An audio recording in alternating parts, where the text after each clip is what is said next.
हिमाल still presents यक्ष प्रश्न। हिमाल स्टिल, हिमालले बढी सुरक्षित घर बनाउँछ।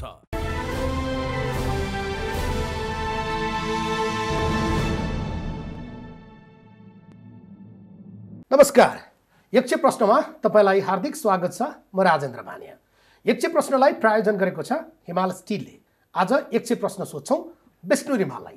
नेकपा एमालेका उपमहासचिव विष्णु रिमालसँग आज हामी खास गरी स्थानीय चुनावका लागि एमालेले निर्वाचन आयोगमा समयमा संवैधानिक दायराभित्र रहेर चुनाव गर्न भन्दै गर्दा सत्तारूढ घटक चुनावका लागि किन तयार भएको छैन भन्ने आरोप लागेको छ। के आशंका छ एमालेलाई सत्तारूढ घटकको नियतमाथि?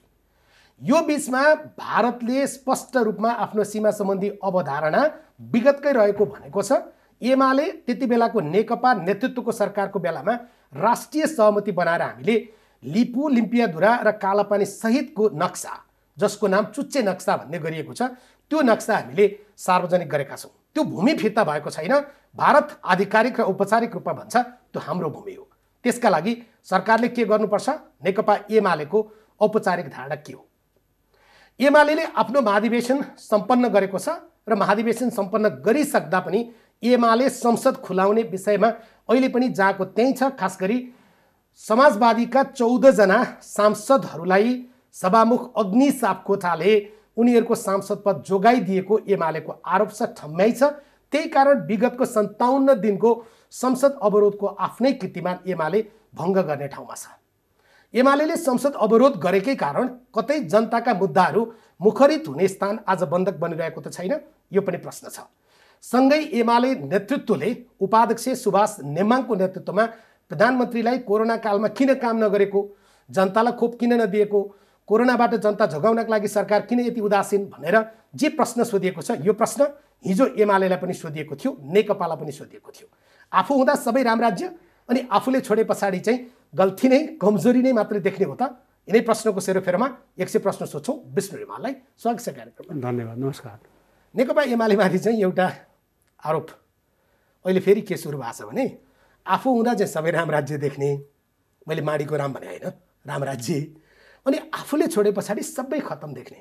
नेपालको राजनीतिक रोगबाट तपाईँहरू जस्ता विद्वानहरू भएको नेकपा एमाले अलि माथि उठाए भए हुन्थ्यो भन्ने प्रश्न। एमाले तल रहेकै छन्, माथि उठेकै छ नि त। म यहाँहरूलाई नि भन्छु नि, यहाँहरूले तुलना गर्नुहोस् न। जतिखेर हामीलाई 100% PCR 100% के जाति भनेर चाहिँ आरोप लगाइएको थियो नि, सडकमा सो कल बुद्धिजीवीहरूको लाइन पनि लागेको थियो नि। आन्दोलनै भएको थियो। आन्दोलन त होइन, मान्छे 2-4 जना उफ्रेका थिए। प्रदर्शन भनौँ नि त। प्रदर्शन त भन्नुपर्छ, प्रदर्शन त भन्न सकेला। 2-4 जना आयो नि, प्रदर्शनै हुने हो। प्रदर्शनको चाहिँ कतिजना भएपछि प्रदर्शन हुन्छ भन्ने छैन। मान्छे आएका थिए होइन। अहिले के गरेका छन् त? तिनै मान्छे छन् नि त होइन। त्यो बेला कति फेक कुरा उठाइएको थियो भन्ने कुरा त अहिले ती मान्छे अहिले पनि प्रदर्शनमा आइदिनु पर्थ्यो, उफ्रिदिनु पर्थ्यो। परेन। हामी त प्रदर्शनको पक्षमा छैनौँ, हामी असहयोगको पक्षमा पनि छैन। हामी त जे गर्नु त्यही गरौँ भनेर छौँ नि त। 100% PCR भने त फेक कुरा रहेछ, नबुझेको कुरा बोलेर रहेछन् नि त होइन। तपाईँले अहिले PCR टेस्ट गर्नु र एकछिनपछि तपाईँले फेरि कोरोना लाग्न सक्छ। एकचोटि PCR टेस्ट भ्याक्सिन ल्याएको त होइन रहेछ नि त। मान्छेले त्यो बुझि तपाईँको नेगेटिभ आयो, भोलि फेरि लाग्न सक्छ। यति कुरा, यो विज्ञानका कुरा पनि नबुझिकन मान्छेले एमालेलाई चाहिँ त्यो बेलाको हाम्रो सरकारलाई चाहिँ तास्ने काम गरेका थिए। हामीले त्यसलाई चाहिँ स्पष्ट पार्ने प्रयत्न गऱ्यौँ। दोस्रो, यो कोरोना भाइरस पनि सिजनल फ्लू जस्तै एउटा अलि डेन्जर खालको हो भन्ने किसिमको त्यतिखेर चाहिँ जम्मैतिर चलिरहेको थियो। त्यो भन्दाखेरि हाम्रो तत्कालीन प्रधानमन्त्री, हाम्रो अध्यक्षज्यूले चाहिँ तातो पानी खानेदेखि लिएर विभिन्न कुराहरू उठाउनु भयो। त्यसलाई उडाउने काम गर्यो। अहिलेसम्म पनि भन्दैछन् नि त। मिडियाको कुरा गरेर तपाईँ रिसाइ हाल्नुहुन्छ फेरि। खालि मिडियालाई शत्रुदेखि नि भन्नुहुन्छ तपाईँले मलाई होइन। म मिडियाप्रति निरपेक्ष रूपमा आलोचना नगर्नुहोस्। निरपेक्ष त गर्नै मिल्दैन, कसैलाई नि गर्न मिल्दैन। निरपेक्ष आलोचना कसैको नि गर्न हुँदैन।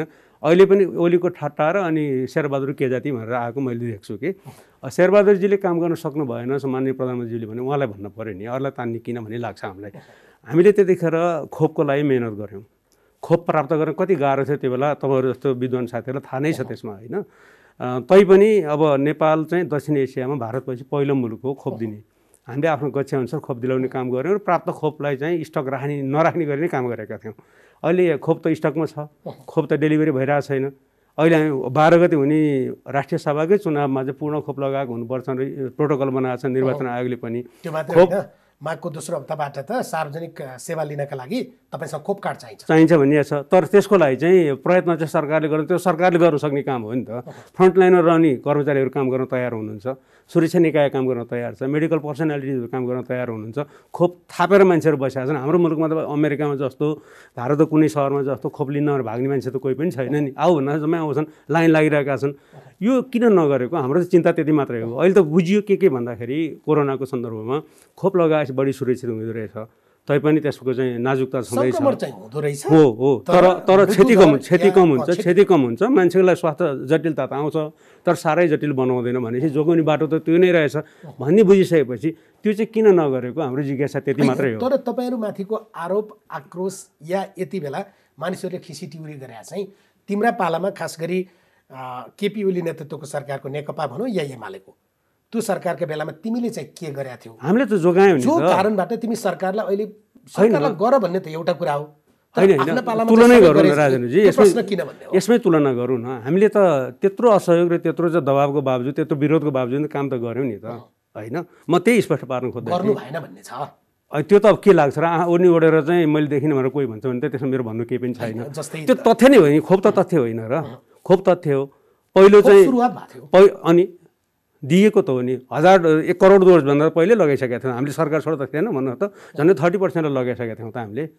पहिलो सिङ्गल डोजको कुरा, त्यो डबल डोज त लगाउने बेला भएकै थिएन नि। त्यसको प्रतिकूलता के थिए? हामीले पैसा तिरेको पनि आउनु दिएको थिएन नि भारतले, होइन? त्यो तपाईँलाई थाहा छ नि। एस्ट्राजेनिकाकोदेखि लिएर तपाईँकै व्यापारीहरूलेसम्म रोकेको। हाम्रो व्यापारी त त्यसमा कुनै संलग्नै थिएन। त्यो बेकार हाम्रो व्यापारी भन्नु नि गलत कुरा हो। त्यो हामीलाई डाम्न खोजेको। अहिले पनि त्यस्तै कुरा गरेका छन्। ल्यायो भने त अहिले पनि। त्यति बेला पनि तपाईँहरूलाई खोपदेखि लिएर जम्मै भन्दै थिएन। उम्नी सुम्नी दुनियाँ उठेन र तपाईँले मलाई 2-4 सोधिसक्नु भएको छ। फेक न्युज बनाएर फेक आरोप लगाएर मान्छेलाई बदनाम गर्ने काम, त्यसबाट के फाइदा भयो त नेपाललाई? हामीलाई बदनाम गरेर नभए आरोप लगाएर फाइदा के भयो त मुलुकलाई? चाहिँ व्यापारीको चङ्गुलमा फस्नेदेखि लिएर गफ ठोकेर बस्नेसम्म गर्ने यति बेला चाहिँ अब प्रतिपक्षमा भाग यसो भन्नु न त यच्छे प्रश्न मेरो प्रश्न भयो। अब के रह्यो भने अहिले राम्रो भएको छ भन्ने त भइगयो नि त। हामी त हटि नै सक्यौँ त। हामी त सरकारबाट हटिसक्यौँ त। हामीलाई बोल्ने अधिकार छैन भन्ने त सिद्धि गयो नि।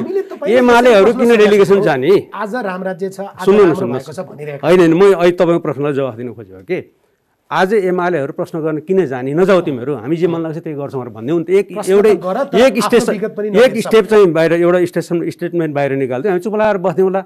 यही चलो नि त, त्यसमा मुलुकलाई फाइदा हुन्छ भने चुप लाग्छौँ नि त। यसमा कुरो त त्यो होइन। तपाईँहरू बोल्नुहोस्, तपाईँहरू राजनीतिक दल हो, मुलुकको सबभन्दा ठुलो दल हो, प्रतिपक्षी दल हो, तर जनताको आवाज बोल्ने ठाउँ संसद बन्द गरेर राखिदिनु भएको छ नि। संसद कहाँ बन्द भएको छ?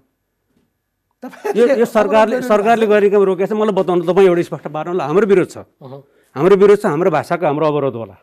सरकारले आफूलाई मन लागेको काम रोक्नु छोडेको छ, गर्न छोडेको छ त त्यहाँ। यदि संसदीय हिसाबले हामीले अवरोध गर्दा संसद चलेको थिएन भने बजेट कसरी पास भयो? पहिलेको बजेट कसरी फ्याँकियो? उहाँहरूलाई चाहिएको चाहिँ इत्यादि जति पनि कुरा छ उहाँहरूलाई चाहिएको त गरिरहनु भएको छ नि। कुरो के हो भन्दाखेरि उहाँहरूको हातमा केही पनि होमवर्क छैन, उहाँहरूले गृह कार्य केही पनि गर्नु भएको छैन। सजिलो चाहिँ एक्सक्युज के खोजिरहनु भएको छ नि? एमालेको टाउको हाल्दै अग्लो हुनुपर्छ भनेर खोजिरहनु भएको छ। ल भन्नुहोस् न त मलाई। पहिला त 4जना सचिवहरू प्रधानमन्त्री कार्यालयमा हुन्थ्यो, त्यसो हुँदाखेरि काम पाएन, डम्पिङ साइट बनायो भने हामीलाई आरोप लगाएका थिए नि। अहिले त 10जना छन् त सचिवहरू, काम त केही पाएको छैन नि त। के हेरेर बस्या त? ती 10जना सचिवहरूमध्ये पनि आधीलाई चाहिँ केहीलाई चाहिँ स्वास्थ्य मन्त्रालयको दरबन्दी राखेर त्यहाँ लगेर थुपारिएको छ, केहीलाई कुन चाहिँ मन्त्रालयको दरबन्दी राखेर त्यहाँ थुपारिएको छ। गरे के त? यो सुशासनको कुरो हो त। यदि यो सुशासनै हो भने यस्तै रहेछ सुशासन। म जस्तो मान्छेले बुद्धि प्रयत्न गरौँ होला। एउटा आत्मबोध, एउटा आत्मसमीक्षा र एउटा यथार्थप्रतिको चाहिँ ज्ञान। हामीहरूको समयमा विविध प्रकारका घेराउ भए, होइन? हामी आफ्नै झगडाले, आफ्नै घरको झगडाले घर पोलेर खरानी बेच्ने बन्यौँ। तपाईँहरूलाई एउटा मौका छ, हामीले गर्ने सहयोग कहाँ कहाँ गर्छौँ, तर जनतालाई जोगाउँ। त्यसो भन्दा भए एमाले बढी जिम्मेवार देखिन्छ। एमाले त्यही भने होइन त? अहिले एमाले दिएको ज्ञापन पत्र त हेर्नुभयो नि। हामीले ज्ञापन पत्र हामीले यस्तो गरेका थियौँ विरोधको बावजुद। त्यसपछि अहिले तपाईँले यो गर्नु भएको छैन, यसो गर्दा राम्रो हुन्छ, त्यही लेखेर दिएको छ। 3टा पुँदामा 3टा पाटोमा हाम्रो ज्ञापन पत्र त त्यही नै छ त। त्योभन्दा परको कुरा त केही पनि छँदै छैन त। तपाईँहरूको त्यो पनि हामीलाई गर्ने अधिकार छैन भने भन्नु न, ठिक छ नि त, नभन्नु होला। तपाईँहरूको सहयोग चाहिँ यति बेला सरकारलाई कम्ती त्यो राजनीतिक कार्यक्रमहरू नगरिदिनुहोस् न। यस्ता चिजहरूमा त सरकारले भनेर रोक्यौँ नि त हामीले, होइन र? हाम्रो त माघ 2 गते, माघ 7 गते, 8 गते हाम्रो चाहिँ प्रदेशको अधिवेशन थियो, होइन? हामी त रोकिदिउँ त।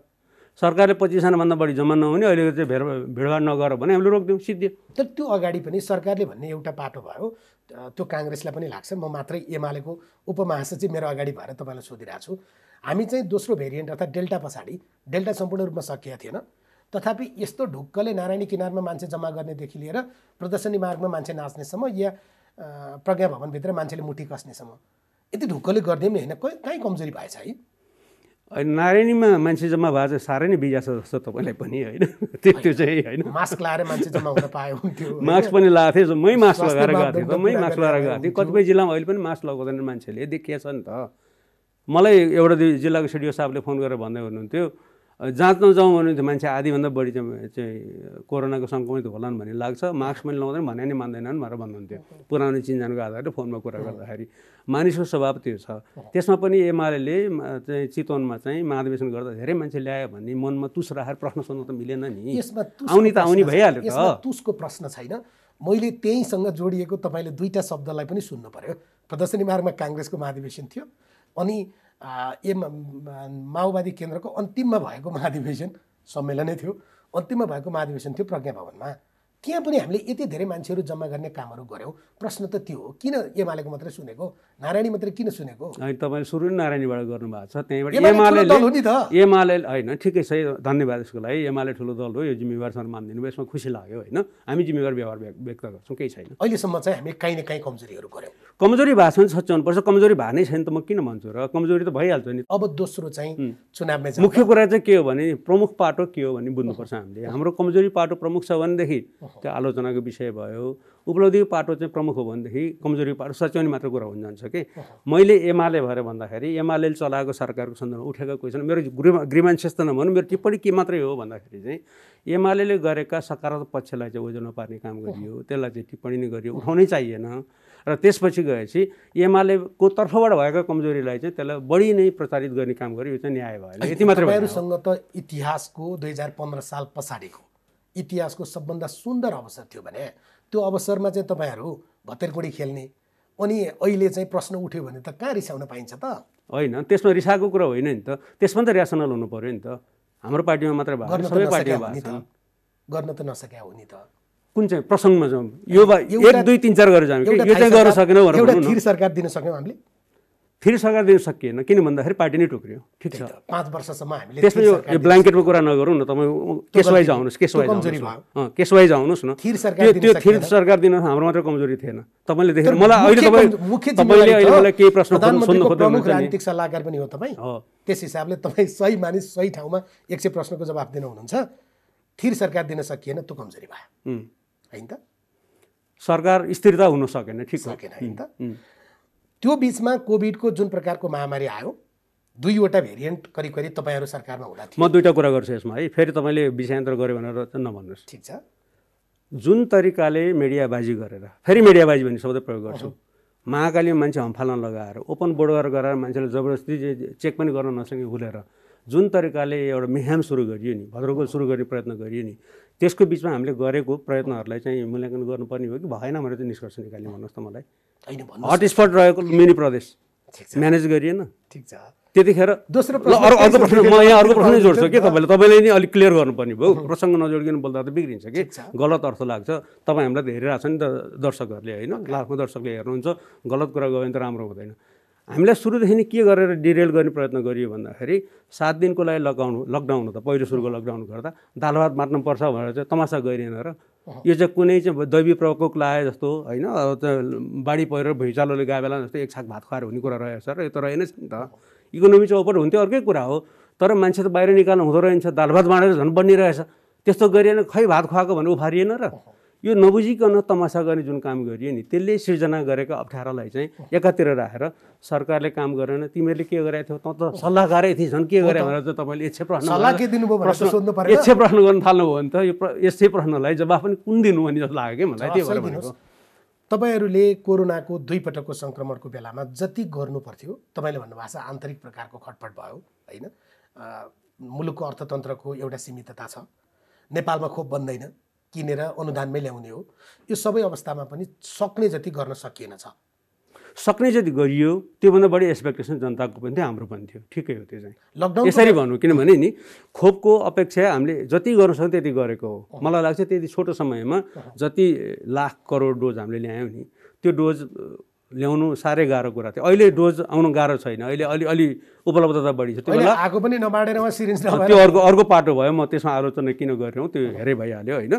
हामीले जतिखेर पैसा तिरेर पनि भ्याक्सिन पाइँदैन थियो त्यतिखेर ल्यायौँ नि त।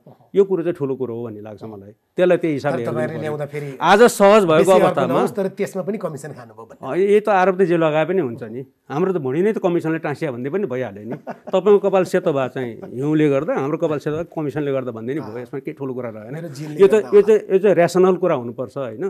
आरोपित गर्ने अब पूर्वाग्रहको ढङ्गले चाहिँ प्रश्न गर्नेलाई त जसलाई पनि छुटै भयो नि त, त्यसमा के भन्नु र मैले यसमा। त्यति बेला अर्थतन्त्रका लागि जति गर्नुपर्थ्यो, जनताको दाल भातका लागि जे गर्नुपर्थ्यो अनुभव थिएन, त्यो फरक कुरा हो।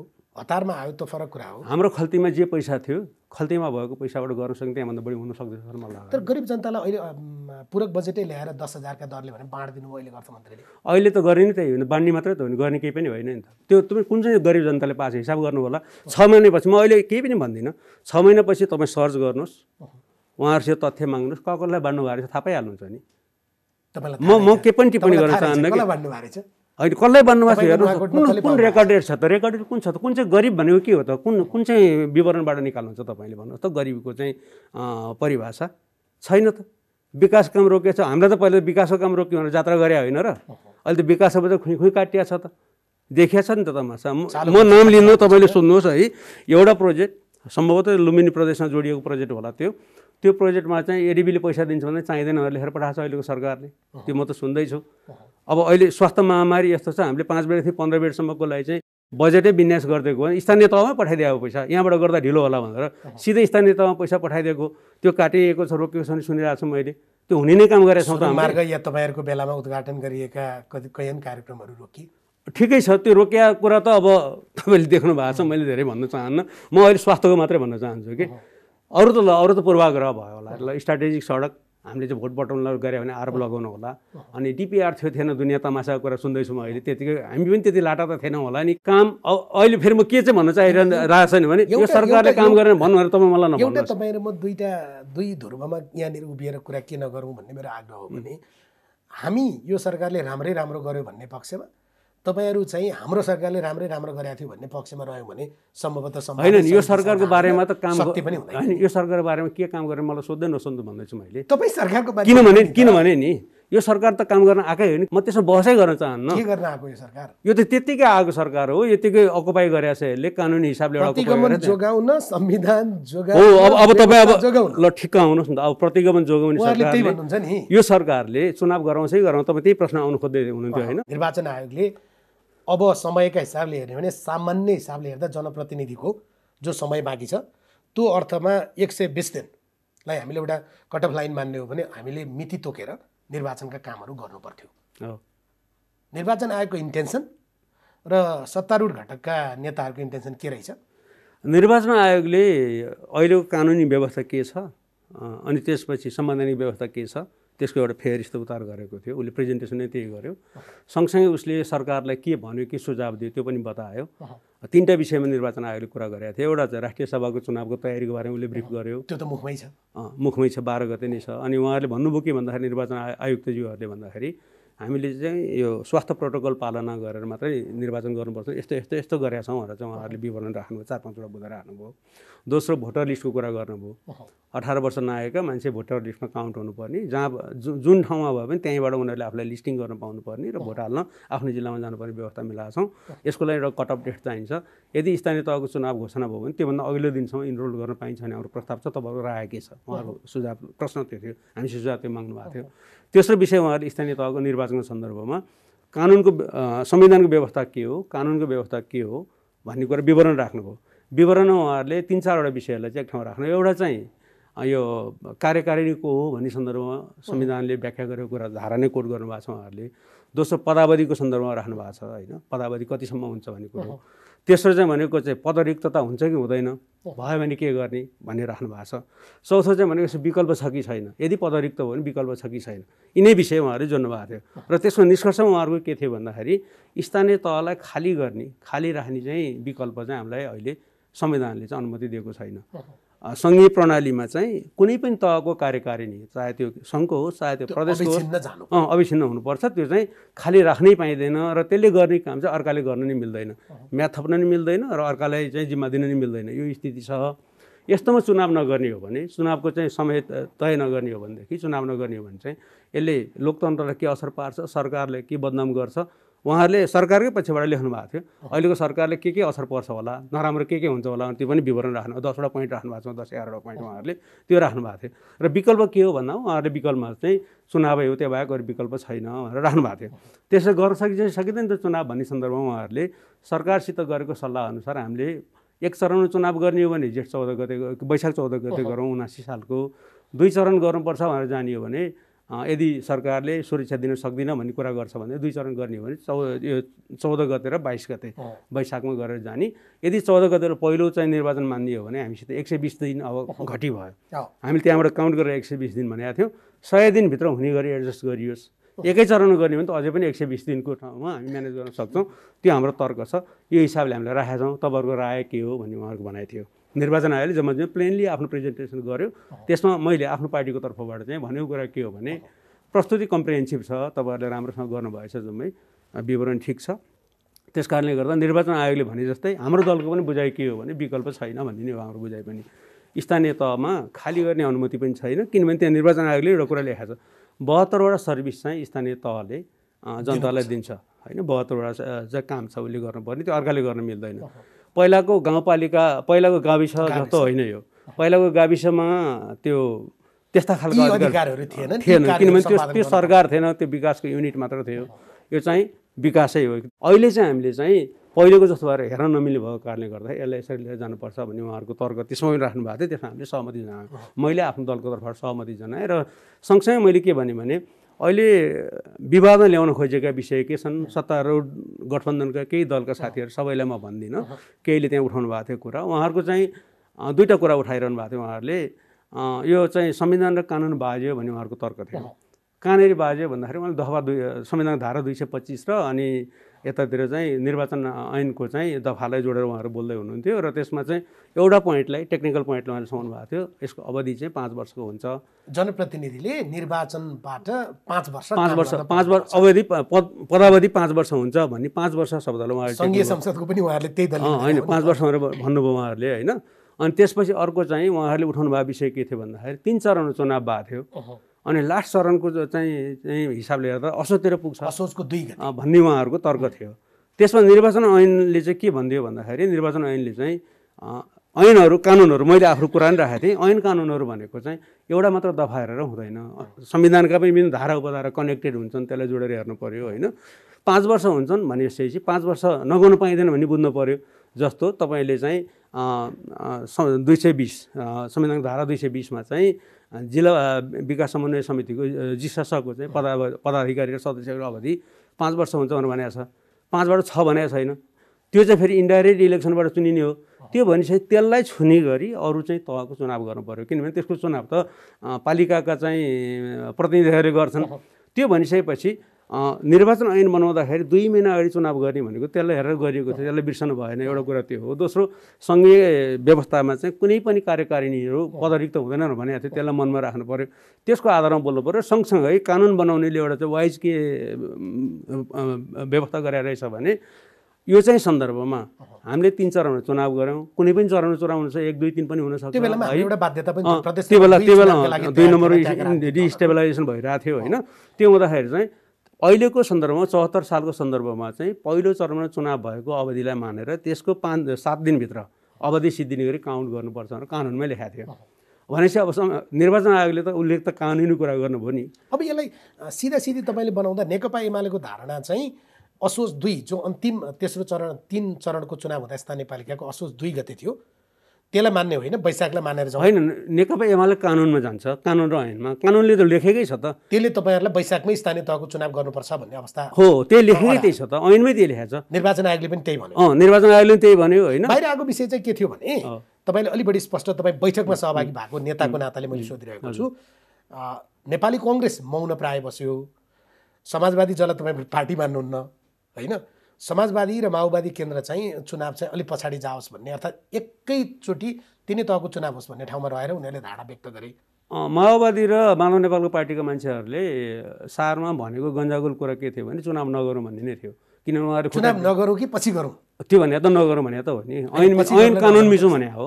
उहाँहरू चाहिँ अब लीलामणिजी जानुभएको थियो, माधव नेपालको पार्टीबाट चाहिँ रामकुमार भट्टराई आउनुभएको थियो। उहाँहरूले चाहिँ त्यहाँ धेरै विषय चाहिँ त त्यहाँ असम्बन्धित विषय बोल्नुभयो, कसरी बियर खान्छन्, कसरी मासु खान्छन् चुनावमा, यस्तो यस्तो नचाहिँदो कुराहरू मात्रै गरेर उहाँहरूले समय बिताउनु भयो होइन। त्यो अब रमाइलो होला, उहाँहरू त्यही नै स्कुलिङ होला, त्यसमा मैले केही भन्नु परेन होइन। त्यसपछि चुनावको सन्दर्भमा चाहिँ उहाँहरूले डाइल्युटिङ भाषा प्रयोग गर्नुभयो। त्यो ऐन कानुनमा लेखा कुरालाई काट्न नै सक्नु भएन। मन्द स्वरमा उहाँहरू 225लाई टेक्न खोज्नुभयो। 225 भने छ पदावधि सिद्धाउन नसिधे कसरी जान मिलेर यताउति भने जस्तो कुरा गर्नुभयो। त्यसपछि उहाँहरूले के भन्नुभयो भन्दाखेरि चाहिँ दलहरू मिलेर गऱ्यो भने जे गर्न सकिन्छ भन्ने किसिमको कानुन नियम पनि मिच्न सकिन्छ भन्ने आशयमा बोल्नुभयो होइन। त्यसको तुलनामा नेपाली कङ्ग्रेसले त्यसरी बोलेन।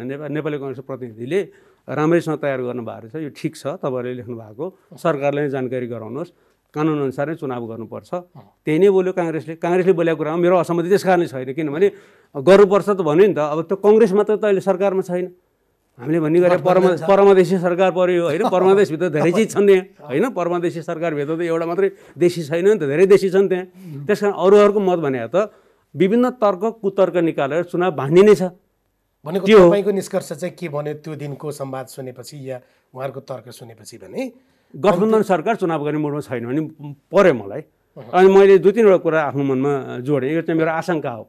आशंकाको कहिलेको आशंका मात्रै हुन्छ, आधार त हुन्छ आशंका गर्नलाई। 2-3वटा आधारको आधारमा मैले आशंका गरेँ। पहिलो कुरा, नेपाली कङ्ग्रेस सत्तामा आएको बेलामा जहिले पनि डेमोक्रेसी अप्ठ्यारोमा परेको छ। चाहे अब महान मानव बिपी कोइराला रहेको बेला होस्, अथवा गिरिजा प्रसाद रहेको बेला होस्, अथवा शेरबहादुर दाइ नै अब प्रधानमन्त्री भएको बेला होस्, विभिन्न समय लोकतन्त्र चाहिँ अन्यत्र गएको छ। 54 सालमा हामीले स्थानीय तहको चुनाव गऱ्यौँ, 59 सालमा म्याद सिद्धियो। म्याद थपौँ भनेर भन्दाखेरि नमानेर म्याद नथपे बापत 74 सालमा 20 वर्षपछि मात्रै चुनाव गर्नु पर्यो। त्यसको चाहिँ परिणाम के भन्दाखेरि स्वयं तत्कालीन प्रधानमन्त्रीले अक्षम भन्दै तत्कालीन राजाले निकाल्ने स्थिति र चाहिँ हाम्रो चाहिँ स्थानीय तह चाहिँ जनप्रतिनिधिविहीन अवस्था चाहिँ कर्मचारीको हातमा गयो। त्यो 20 वर्षसम्म जनप्रतिनिधिविहीन भयो होइन। त्यसको अप्ठ्यारो पनि हामीले भोग्यौँ नि त। अहिले अब मौकावश भनौँ होइन, सौभाग्य दुर्भाग्य भन्नु परेन है, मौकावश अहिले शेरबहादुरजी नै अहिले प्रधानमन्त्री हुनुहुन्छ। उहाँलाई पटक पटक आरोप के लगाएको छ भने लोकतन्त्र चाहिँ गलत ठाउँमा लगेर बुझाएर सिद्ध्यायो भन्ने आरोप लगाएको छ। यदि अहिले पनि कानुन मिचेर संविधान मिचेर यदि चुनाव भएन भने त्यो आरोप उहाँलाई लाग्ने खतरा छ। मैले चाहिँ त्यो निर्वाचन आयोगले तयार गरेको कागजमा यो भाषा त उहाँहरूले प्रयोग गर्नुभएको छैन होइन। उहाँहरूले सरकारले पर्न सक्ने सङ्घीय लोकतान्त्रिक गणतन्त्र पर्न सक्ने असरको बारेमा लेख्नु भएको छ। त्यो कुरा जम्मै जोड्दाखेरि कतै केही न केही त पाकिरहेको छ होला नि त, नत्र 120 दिन चाहिन्छ। आशंकालाई तर्क हुन्छ होइन, केही तथ्य पनि हुन्छ। सबै आशंका सत्यमा प्रमाणित नहुन नै सक्छ होइन। त्यो त मेरो आशंकालाई बुझाइदेला भन्ने होइन। जब तपाईँले यस्तो दरबार छैन, दरबार किन चाहियो र तपाईँले डेमोक्रेसी खतम गर्न दरबारै चाहिन्छ सधैँभरि। अटोक्रेटिक सिस्टम जसरी नै आउला, अराजकता जसरी नै आउला, तपाईँले समाजमा अराजकता ल्याउनु मुलुक रहन्छ कि नरहला भन्नुहोस् न। किनभने ल एन्ड अर्डर भने त एउटा सिस्टम हो नि त। जब तपाईँ सिस्टम पल पार्नुहुन्छ नि, पल पारेपछि के आउँछ के आउँदैन कसरी भन्न सक्नुहुन्छ। चुनावै नगर्ने भन्दा पनि तपाईँहरूको पूर्व नेता पनि हो, तपाईँको महासचिव पनि हुनुहुन्थ्यो 15 वर्ष।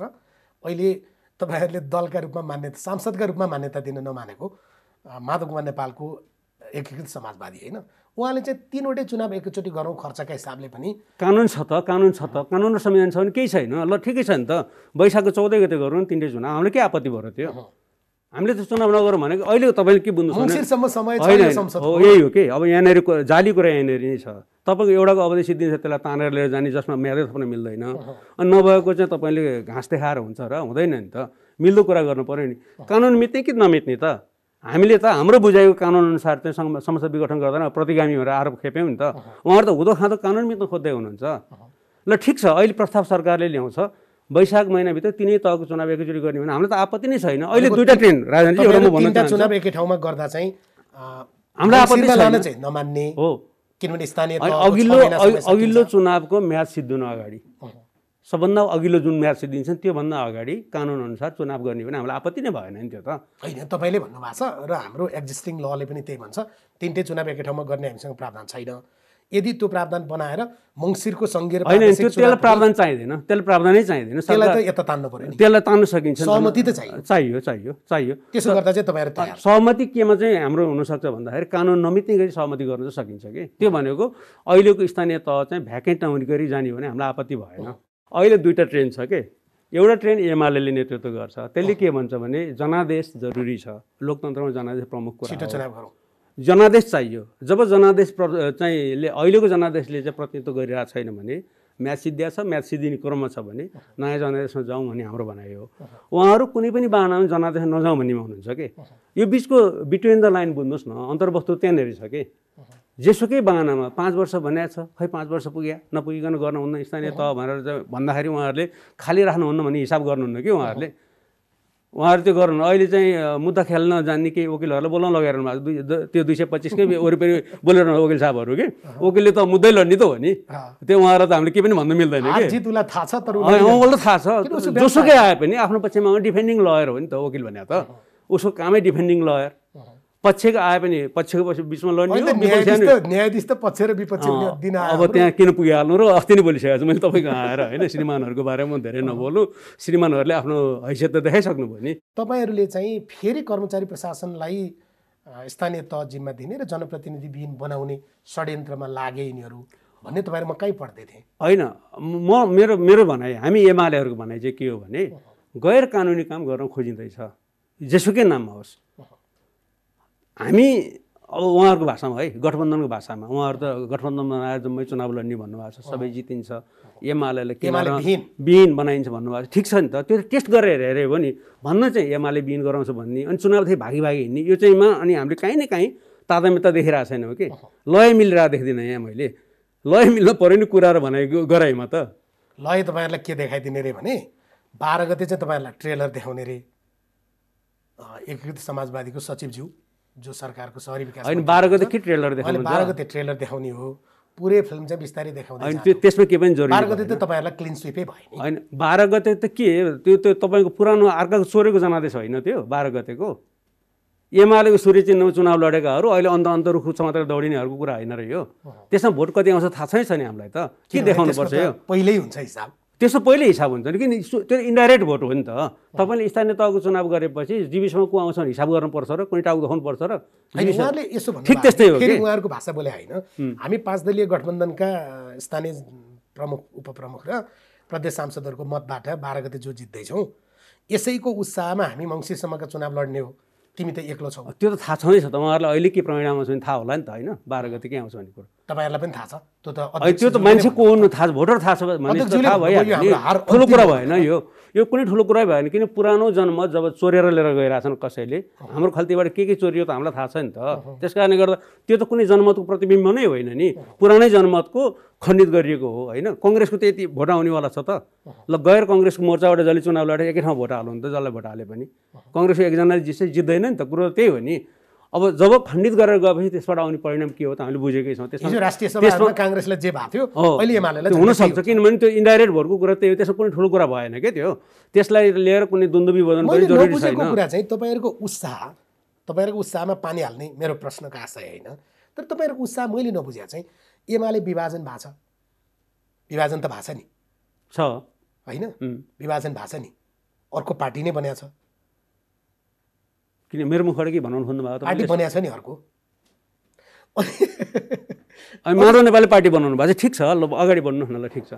अब उहाँहरू 5वटा दलको गठबन्धन, हामी चुनावसम्मै जाने हो, काङ्ग्रेसको उपसभापति लगायत केही व्यक्ति बाहेक हामी त्यहीँ जाने हो भन्नुभएको छ होइन। एमाले माथि अब फेरि तपाईँले भन्नुहुनेछ त्यो एउटा गोएबल्स प्रचार होस् या सत्य तथ्यमा होस्, एमाले 3 वर्षमा काम गर्न सकेन या विविध तपाईँहरूमाथिको आरोपहरूको एउटा पहाड पनि बनाइएको छ।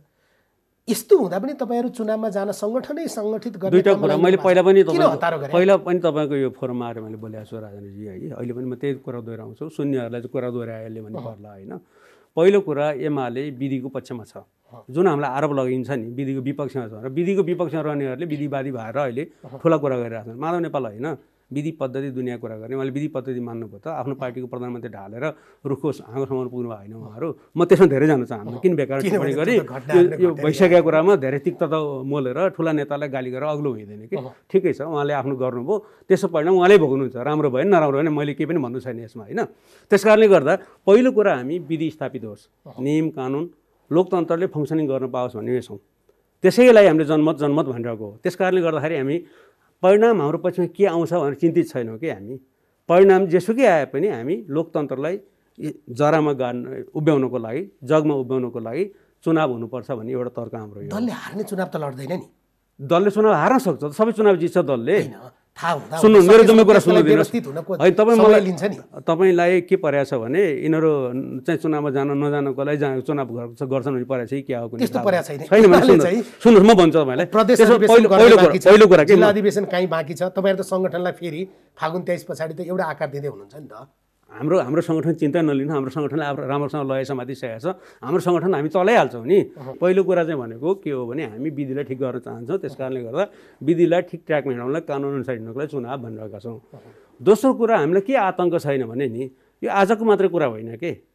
आजभन्दा 5 वर्ष अगाडि कसैले त मोर्चाबन्दी नै गरी स्थानीय तहको चुनाव लडे होइन र? केही ठाउँमा, सबै ठाउँमा नेपाली काङ्ग्रेस र माओवादी केन्द्रले सबै ठाउँमा हो नि। उहाँहरूको त गठबन्धन नै हो नि। कस्तो कुरा, त्यसमा ओजेल पार्नु पनि जरुरी भएन नि।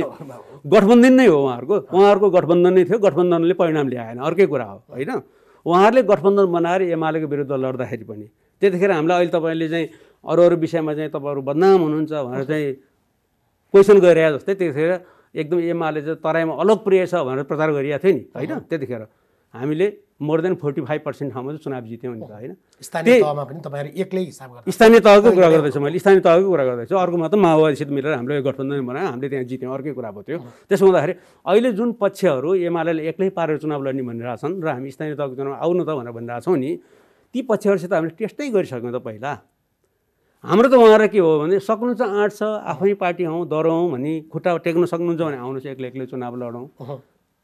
त्यसपछि जसले जे मत ल्याउँछ त्यही अनुसार सरकार चलाउँ, देश चलाउँ, ठिकै छ होइन। तपाईँहरू खुट्टा टेक्न मिलेर आउनुहोस्, सबै मिलेर आउनुहोस्, एमाले हराइदिनु नि त भनिरहेछौँ त हामीले। त्यसो भन्दै नपाउने हामीले। आत्मबलको पछाडि तपाईँहरूले त्यो आत्मबल पछाडि होइन, त्यो आत्मबलको दुईवटा कारण। एउटा हामी ठिक छौँ, दोस्रो भनेको हामीले गरेका कामहरू एक एक गरी जनतालाई भन्न सक्छौँ। तपाईँले भन्नुभयो नि एक गोबेल शैली के भन्नुभयो नि तपाईँले।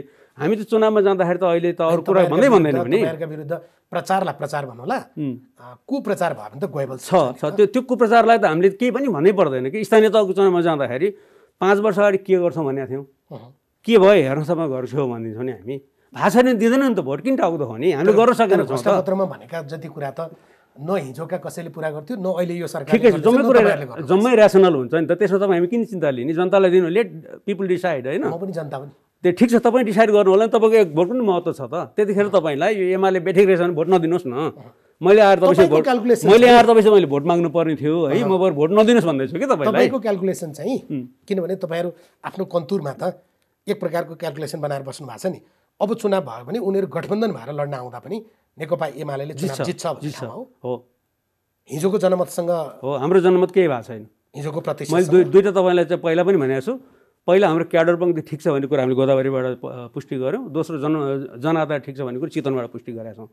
त्यो नक्कली हो, सुनिएको हो भनेर भन्नुहुन्छ भने पनि हामीलाई त्यो स्वीकार्य छ, तर हामी त्यसमै भरपर अगाडि जाँदैछौँ होइन। तर माधव नेपाल पक्षले तपाईँको महासचिवले भन्नुभएको छ हाम्रो खेतमा चाहिँ पहिरो गाचे होइन, बाढी पस्या हो होइन, यो बाढी कम भए पछाडि फेरि हराभरा भएर आउँछ। एमालेको पहिलाको पहिरो गाछ नि, एमालेको 74 सालको जनआधार जे हो त्यो हाम्रो इन्ट्याक्ट भइसकेको छ, त्यो चिन्ता छैन। कतिपय चाहिँ 5 दल त्योभन्दा बढी हुन सकिन्थ्यो यदि पार्टी फुटेको थिएन भने होइन। माओवादीसित एकीकरण गरेर बनेको नेकपा जस्ता तथा रहन्थ्यो भनेदेखि हामीले केही पनि सोध्नै पर्दैन थियो। त्यो 74 सालको जनमतमा धेरै माथि जान्थ्यो त्यो। अहिले हामी 74 सालको एमालेको जुन पोजिसन त्यो पोजिसनमा पुगिसकेका छौँ। ओके, तर तपाईँले यसो भन्दै गर्दा जिल्ला अधिवेशनहरूको सामान्य प्रश्न सोधौँ। कतिपय जिल्लामा तपाईँहरूले सर्वसम्मतमा नेतृत्व बनाउनु भएको छ, कतिपयमा चुनाव पनि गराउनु भएको छ।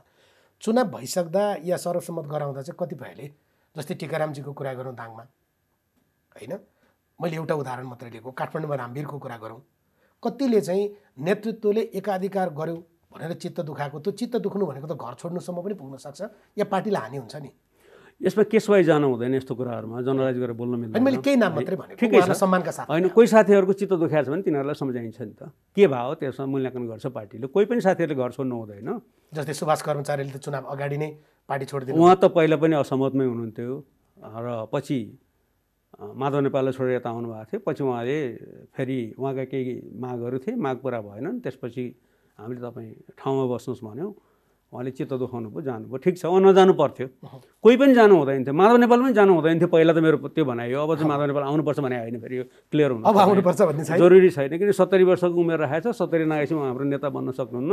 उहाँ नेता नबनिकन अध्यक्ष नबनी बाँच्न नसक्ने मान्छेलाई कसरी डाक्नु र डाक्नै मिलेन नि। उहाँ बिना एमाले राम्रोसँग चल्छ, त्यसमा चाहिँ माधव नेपालको त चिन्ता भएन होइन। उहाँ तर माधव नेपालको पार्टीमा रहेका कतिपय साथीहरूको सन्दर्भमा हाम्रो अहिले पनि जिज्ञासा छ। उहाँहरू विविध कारणले जानुभएको छ, उहाँहरू फर्किनुपर्छ, फर्किनुहुन्छ पनि। राष्ट्रिय अधिवेशन, स्थानीय तहको अधिवेशन र महाधिवेशन र स्थानीय तहको अधिवेशन प्रदेशको नभइसकेको ठाउँमा तपाईँहरूले जो सर्वसम्मतिको अलि बढी रटान गर्नुभयो, अर्थात् चुनाव हुने कुरालाई अलि बढी प्राथमिकता दिनु भएन। त्यसको एउटा कारण थियो। एउटा कारण के थियो भने हामी सबैले परेको कुरा के हो, 9औं महाधिवेशनमा हामीले जुन प्यानल बनाएर चुनाव लड्यौँ महाधिवेशन, त्यसको असर राम्रो रहेन। त्यसको कारण नै हो पछि विग्रहमा खास गरी प्रचण्ड समेत प्रभोग हुने गरी एमालेको मूल नेतृत्वको विरुद्ध चाहिँ त्यो बेलाको जो नेकपाको मूल नेतृत्वको विरुद्ध चाहिँ खेतीपाती हुनु भनेको चाहिँ त्यो प्यानलिङको पनि थियो। त्यसमा प्यानलिङ हुन दिनुहुन्न भन्ने हाम्रो दृढ मत रह्यो। हामीले चाहिँ नीतिगत रूपबाट नै प्यानल नबनाउँ भनेर निर्णय गऱ्यौँ। त्यस कारणले गर्दा प्यानल नबनाउँ, प्यानललाई निरुत्साहित गर्नको लागि सहमति गर्नुहोस् भन्यो हामीले। प्यानल निरुत्साहित भन्दा चुनाव निरुत्साहित भयो कि भएन? त्यो भएन। यस्तो रह्यो कि यस्तो के तपाईँहरूले के देख्नुहुन्छ भने म आरोप लगाएँ होइन, नेपाली काङ्ग्रेसमा कोही मान्छे निर्वाचित भयो भने उहाँ क्या पपुलर भन्नुहुन्छ होइन, क्या पपुलर भन्नुहुन्छ। एमालेमा शङ्कर पोखरेल, विष्णु रिमालहरू चाहिँ निर्विरोध निर्वाचित भयो भने चाहिँ तपाईँहरूलाई टिको लाएर दिया भन्नुहुन्छ। एउटा मानकलाई फेरौँ नाम आएको है होइन, टिको लाएर दिया भन्दै भइगयो नि, जे भन्दै नि भइहाल्यो नि। यिनीहरूको कोही पनि छैन, किन कङ्ग्रेसमा सर्वसम्मत भए चाहिँ एकदम पपुलर भएर आएको, माओवादीको सर्वसम्मत पपुलर महापपुलर भइहाल्यो, एमालेको सर्वसम्मत भनेको चाहिँ यिनीहरू चाहिँ टिको लाएर दिएको होइन। एउटा मानक एमालेप्रति नेपालको सञ्चार माध्यम यति धेरै पूर्वाग्रही हो र होइन, यो त भइरहेछ होइन, केही कारण छ र? त्यही त म मान्छु कि यतिसम्म बाहेस हुनुपर्ने कारण के छ, एउटा कुरा थियो। दोस्रो, एमालेमा विभिन्न पदहरूमा चुनाव भएको छ, चितवन चुनाव भयो होइन, चुनाव गरिएन हो। त्यही त 2 जना क्यान्डिडेट लडे, चुनाव भयो। अनि काङ्ग्रेसमा धेरै मात्र कम मात्र बहुमत ल्याउने चाहिँ हारजित हुँदाखेरि चाहिँ त्यो राम्रो भयो, डेमोक्रेटिक भयो। एमालेमा चाहिँ भएन भन्ने कुरा त मिल्यो त, भन्नुहोस् त। कम्तीमा पनि उठ्नेहरूलाई पनि सहज रूपमा उठ्न दिने, जिल्लामा पनि त्यस्तो भएन क्या। उसको उम्मेदवारी छ, एकहोरो नाम घोषणा गरिदिने, यस्तो त गर्न भएन नि त। सहमत गर भनेको नगर्नै पर्ने हो त। मेरै जिल्लामा भएको छ सहमति। ल एउटा उदाहरण दिउँ न, मैले पहिला पनि बोलेको छु है, फेरि दोहोऱ्याएर भन्छु। हामीले प्रतिनिधि छन्दाखेरिकै नि कुरा उठाएको छ, सकेसम्म सर्वसम्मत गर, होइन डेमोक्रेटिक प्रोसेसमा आऊ भनिदिउँ। 3टा प्रक्रिया अपनाइयो। कतिपय ठाउँमा सर्वसम्मत आए साथीहरू प्रतिनिधि, कतिपय ठाउँमा सामान्य चुनाव भएर आए, कतिपय ठाउँमा त जनमत सङ्ग्रह नै भयो। म ताप्लेजुङकै उदाहरण दिन्थेँ, पहिला पनि ताप्लेजुङकै नाम लिएको छु। ताप्लेजुङमा त प्रत्येक वडामा ढ्वाङ राखेर भोट हालेर अनि त्यो ढ्वाङ चाहिँ सदरमुखमा ल्याएर गनेर प्रतिनिधि छानेर आए। त्यो चाहिँ हिसाब किताब गर्नुपर्ने। नेपाली सञ्चार माध्यमले गलत भने त होइन, नेपाली सञ्चार माध्यम तपाईँ जस्ता साथीहरू, ल तपाईँ जस्ता भन्दा त चित्त बुझ्दैन होइन, तपाईँ जस्ता साथीहरूले त्यसलाई चाहिँ चर्चा गर्न चाहनुहुन्न कि त्यसले त एमालेको वेट बढ्ने भयो नि माथि है। अनि एमाले भन्ने चाहिँ के भन्दाखेरि घट्नुसँग मलाई त्यत्रो धेरै पूर्वाग्रह छैन। असर चाहिँ यहीँनिर छ राजेन्द्रजी। मलाई नि, मैले तपाईँले बिम्ब बनाएर बोल्दैछु है, तपाईँले मलाई एमाले बिम्ब बनाएर बोल्दै हुनुहुन्छ, म तपाईँलाई मिडिया बिम्ब बनाएर बोल्दैछु। त्यसमा हामी दुईजनाको संवाद यसरी गरौँ होइन। त्यसमा म असर चाहिँ के भइरहेको छ भने एमालेमा सर्वसम्मत भयो भनेदेखि चाहिँ सर्वसम्मत होइन जबरजस्ती गरेको भन्दिने होइन।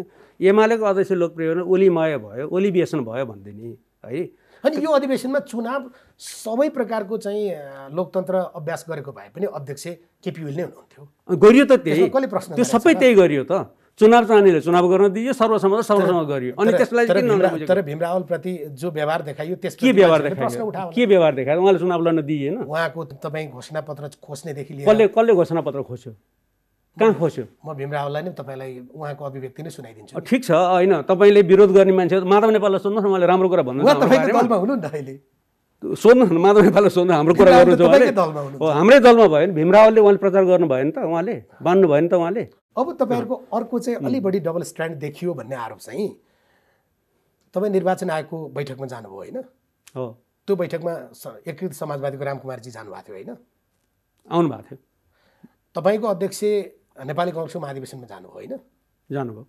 त्यहाँ समाजवादीको माधव कुमार नेपाल जानुभएको थियो। उहाँहरूसँग सर्वदलीय बैठकमा बस्न चाहिँ प्रधानमन्त्रीकोमा तपाईँहरू मान्नु भएन। डबल स्ट्यान्डर्ड कसरी हुन्छ? एउटै कुरा भनिरहेको छु हामीले।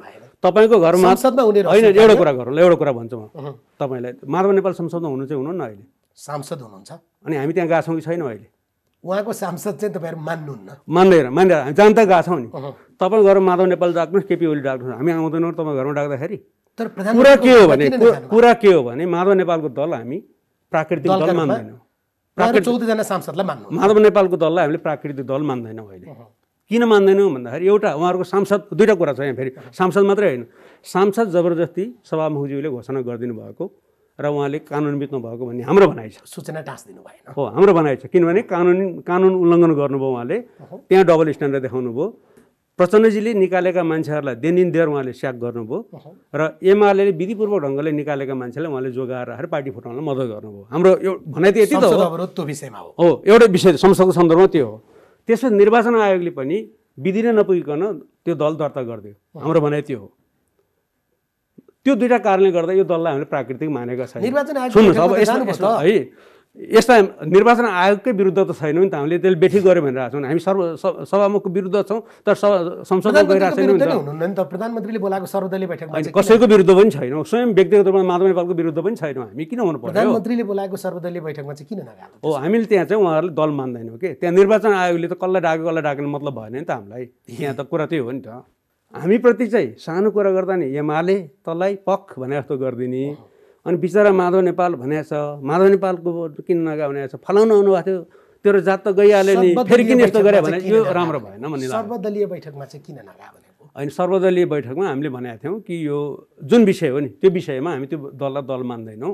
त्यस कारणले गर्दा हामी आज पनि त्यो अडान कायम छ। आजै पनि छ, भोलि पनि हुन्छ। ठिक छ, मैले पहिल्यै पनि बोलेको छु, फेरि भन्छु, यदि सर्वोच्च अदालतमा परेको मुद्दा है, परेको मुद्दाबाट अदालतले आदेश दिन्छ भने चित्त नबुझेको कुरा पनि हामीले मानेका छौँ। बारम्बार हेर्न नभ्याइनेमा राखिदिन्छ, त्यो उसको कुरा भयो नि त। मैले त के भन्न सक्दिनँ नि त्यसमा त, होइन। अदालतले गरेको हामी विरुद्धका कतिपय फैसलाहरू पनि मानेका छौँ नि त हामीले। एक ठाउँ त मान्ने ठाउँ त टेक्नु त पऱ्यो नि, विधि त चाहियो नि, मन लाग्दै गर्ने, अनि हेर्न नपाइनेमा मुद्दा राखिदिने। यतातिर चाहिँ हाम्रो चाहिँ सम्माननीय अग्नि सापकोटाजीले चाहिँ अब मान्यज्यूहरू यताउति छोडौँ, मेरो कुरा मानौँ भनेर त मान्ने कुरा त आउँदैन नि, आउँछ र त्यसमा। यदि मेरो ठाउँमा तपाईँ भएको भए पनि है, तपाईँ सञ्चारकर्मी मेरो ठाउँमा अहिले हुनुहुन्न, मेरो ठाउँमा तपाईँ भएर मैले तपाईँको ठाउँमा बसेर प्रश्न गरेँ, मैले तपाईँले यही जवाफ दिनुहुन्थ्यो मलाई कि सबैको यही हो कुरा, व्यक्तिप्रतिको पूर्वाग्रह होइन। अब एउटा राष्ट्रिय मुद्दाको कुरा गरौँ जो पछिल्लो पटक असाध्यै धेरै चर्चामा रह्यो। तपाईँको पार्टीको तर्फबाट डाक्टर राजन भट्टराईले विज्ञप्ति निकाल्नुभयो, नेपाली कङ्ग्रेसको सायद तर्फबाट 2जना महामन्त्रीले विज्ञप्ति निकाल्नुभयो, भारतले जवाफ फर्काइदियो। यो त राष्ट्रिय महत्त्वको मुद्दा हो। यसमा एमाले उपमहासचिवको भनाइ के हो? एमालेको उपमहासचिव भनाइ, एमालेको विदेश विभागको प्रमुखले जे बोल्नुभयो त्यही नै हो। होइन, त्यस पछाडि आयो नि भारतको जवाफ। होइन, भारतसित कुरा मिलिरहेको छैन नि त। भारतले आफ्नो पोजिसन छोडेको छैन, त्यसमा सरकार के हेरेर बसेको छ भन्ने हाम्रो क्वेसन हो। सरकारले यसको रेस्पोन्स गर्नु, हामी त्यो रेस्पोन्स गर्ने ठाउँमा छैन। हामीले हाम्रो धारणा बाहिर हाल्ने हो। हामीलाई लाग्छ कालापानी लिपुलेक लिम्पिया धुरासम्म हामीले पहिला कालापानी क्षेत्र भन्ने शब्द प्रयोग गरेर त्यो चाहिँ मैले ओगटेका थियौँ। तपाईँले चुच्चे नक्सा भनेर भन्नुभयो। त्यो नक्सा बनाउँदाखेरि जतिखेर चाहिँ हामीले चाहिँ सर्वसम्मत गराएका थियौँ, त्यतिखेरदेखि नै हामी के भनिरहेको छौँ भने यो हाम्रो भाग हो। 1816 को सोगोली सन्धिपछि त्यो हाम्रो भागमा परेको भन्ने हाम्रो दाबी हो। यो दाबीमा प्रशस्त ग्राउन्ड छन्, आधार छन्। त्यस कारणले गर्दा त्यसलाई हामीले कुनै छिमेकीलाई चिडाउनको लागि नक्कली कार्टोग्राफिक एसर्सन गरे होइन नि। यो त जे सत्य कुरा हो त्यही गरेको हो। एउटा लामो अवधिसम्म हामी चुप लाएर किन बस्यौँ भन्दाखेरि भारतले नै अनटच गरेको थियो, विवाद थियो, मिलोस् भनेर हामी कूटनीतिक पहलमा थियौँ। जब भारतले त्यहाँ बाटो बनाउने जस्तो काम गर्यो, जब भारतले त्यहाँ आफ्नो नक्सामा पोलिटिकल म्यापमा राख्ने काम गर्यो, बारम्बार गर्यो, त्यसपछि यो त भएन। हाम्रो जमिनमाथि यो धावा बोलियो भन्ने किसिमले हामीले लिड गरे हौँ। त्यतिखेर पनि सुरुमा त अब किन बोलिएन भन्यो, पछि गएपछि छिमेकी बिचकाइयो भन्ने आरोप पनि भोग्यौँ नि हामीले। छिमेकी बिचकाइयो भन्ने भाषामा उहाँहरू चुप लागेको भने छिमेकीलाई कसरी रिजाउनुहुन्छ, रिजाएर हाम्रो भूमि फिर्ता ल्याइदिनु सरकारले, होइन यो गर्नुपर्ने काम थियो भन्ने हो भनेदेखि पहिला आफूले गरेको निर्णय अनुसार चल्न पऱ्यो। म यसमा जस फेरि म आफू मात्रै लिन चाहेको छैन है। यसमा शेरबहादुर देउवा जो त्यतिखेर चाहिँ विपक्षी दलको नेता हुनुहुन्थ्यो र नेपाली कङ्ग्रेसको तत्कालीन पनि सभापति, अहिले सभापति हुनुहुन्छ, उहाँले नै आफ्नो दलको सर्वसम्मत ढङ्गले लिएर आएर पार्लियामेन्टमा पास भएको छ। नेपाल एक ठाउँमा छ। त्यसमा हामी चाहिँ एकदम प्योर उत्पादका हामीले ल्याएको, अरूले नल्याए भन्दैनौँ। त्यो अनुसार अहिले यो सरकारको दायित्व, उहाँहरूले कूटनीतिक पहल गर्नु पर्यो। एक कदम विषय बढी गयो, अगाडि गयो। जस्तै हिजोका दिनमा हामीले कूटनीतिक नोट पठाउँदा या हामीले हाम्रो नक्सामा सर्वसम्मत रूपमा केपी ओली नेतृत्वको सरकारका बेलामा हामीले नक्सा सार्वजनिक गऱ्यौँ, निशान छाप हामीले चाहिँ सुधार्यौँ। अहिले हाम्रो सिक्कामा समेत त्यही चुच्चे नक्सा छ। यो ठाउँमा आइपुग्दा भारतले फेरि एकचोटि बोल्यो, हाम्रो सीमाका सम्बन्धमा पुरानो धारणा जे हो हामी त्यहीँ छौँ भन्नुपर्छ, त्यो क्षेत्र हाम्रो हो भन्यो नि उसले भन्यो। त्यसकारण त्यसमा हाम्रो असहमति छ। त्यसकारणले गर्दा भारतले के गर्ने, सरकारले के गर्नु, सरकारले होइन, फेरि पनि यसमा चाहिँ कूटनीतिक पहलै हो, सरकारले नि गर्ने कूटनीतिक पहल नै हो। त्यहाँ जोइन्ट मेकानिजम मार्फत भारतले नि बोलेको छ, जोइन्ट मेकानिजमको मिटिङमा छलफल हुनु पर्यो र हाम्रो भूभाग फिर्ता हुनु पर्यो। भारत जस्तो ठुलो देशले छिमेकीको सानो एराउन्ड 350 वर्ग किलोमिटरको चाहिँ जमिनमा दाबी गरेर चाहिँ लोभ देखाउनु भएन। हाम्रो भनाइ यति मात्र। उसले त विवादित भूमि पनि मानेन, उसको कुरा भयो त्यो। हामीले त विवादित भूमि मागेको छ होइन, उसले एउटा हाम्रो भूमि होइन, एउटा त उसले स्वीकार्यो नि त। विवादित त उसले पनि, हामीले पनि विवादित भन्दैनौँ नि त। त्यो त लिम्पियाधुरा हाम्रो हो, कहाँको विवादित हुन्छ, उसको पनि दाबी त्यही होला। तर उसले पनि एउटा कुरा चाहिँ के स्वीकार्यो भने यो चाहिँ जोइन्ट मेकानिजमबाट हल गर्नुपर्छ भनेर स्वीकार्यो। त्यसलाई सरकारले सदुपयोग गरोस् र चाँडोभन्दा चाँडो हाम्रो जमिन फिर्ता गरोस्। हामीलाई त भनिएको थियो होइन, नक्सा छापेर हुन्छ, ल्याएन जमिन भनेको थियो। अहिले ल्याउनु पऱ्यो भने अहिले उहाँहरू हुनुहुन्छ नि त गर्ने ठाउँ, गरेर देखायो भयो नि त। म त अहिले लिएर दौडेर गएर लिएर बोकेर आइज त भनिरहेको छैन नि। यो राष्ट्रियताको मुद्दा, यो भूमिको मुद्दा कुनै दलको होइन, यो हामी सारा नेपालीको हो र नेपालीहरूको सबै संवेदनशील हुनुपर्छ। यसमा ठट्टा गर्नु हुँदैन, यसमा चिप पोलिटिक्स गर्नु हुँदैन है। यसमा सबै नेपाली एक भएर आफ्नो भूमि फिर्ता ल्याउनुपर्छ। तपाईँहरूलाई त्यहीँनिर फेरि आरोप के लाउँछन् भने हिजो खास गरी अयोध्याको रामदेखि लिएर विभिन्न विषयमा तिमीले भारत बीच खाइदेऊ, संवादको वातावरण बनेन। होइन, बनायो भयो नि त। अब अहिले हामी सरकारमा छैन, बनायो भयो नि त। परमादेशी सरकार नभन्नुहुन्छ क्यारे तपाईँ होइन, परमादेशी सरकार छ, गठबन्धन छ, 165 जना सांसदहरू हुन्छ उहाँहरूको पक्षमा, हामीले निकाले मान्छे सहित होइन, ती सबै गरेर ल्याए भइगयो नि त। हामीलाई उहाँहरूलाई चाहिँ गलत देखाइदिनुहोस् न, यही यसरी चल्छ।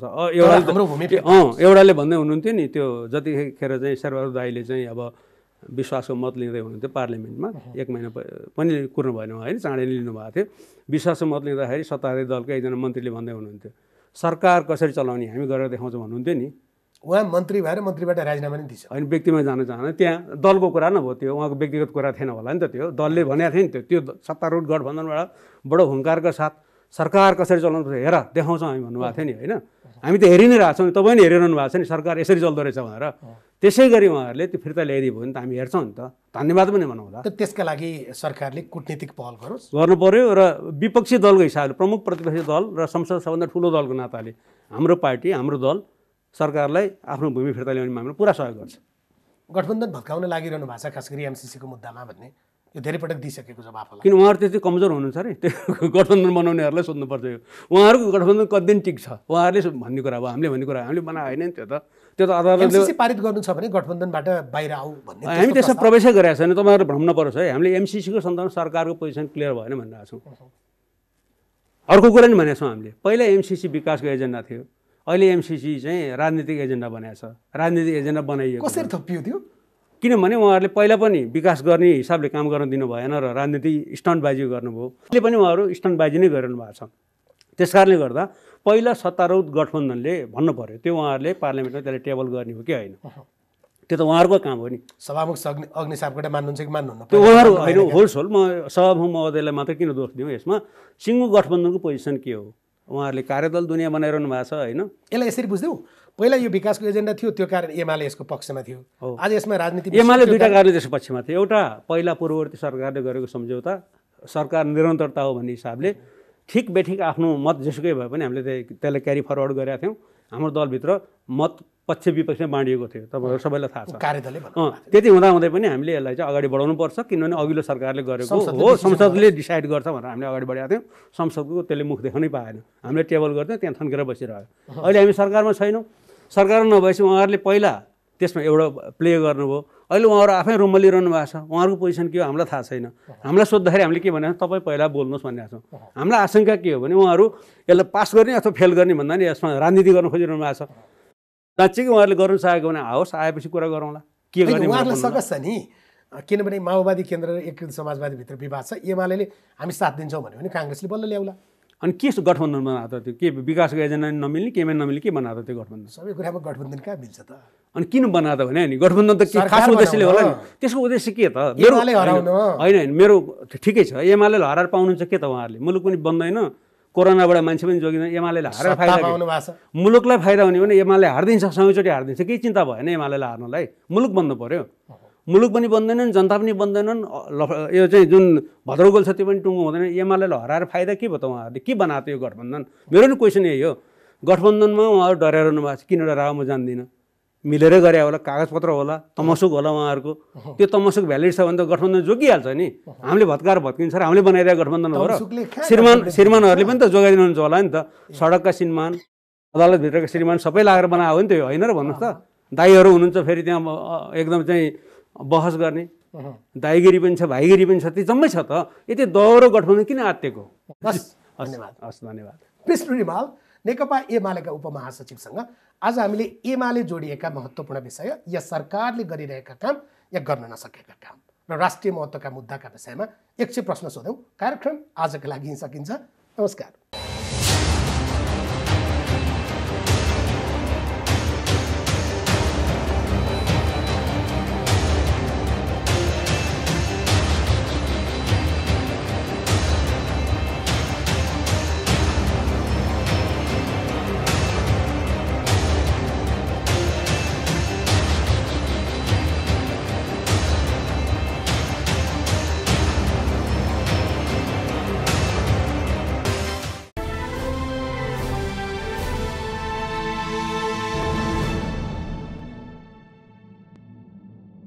हिमाल स्टिल प्रेजेंट्स यक्ष प्रश्न।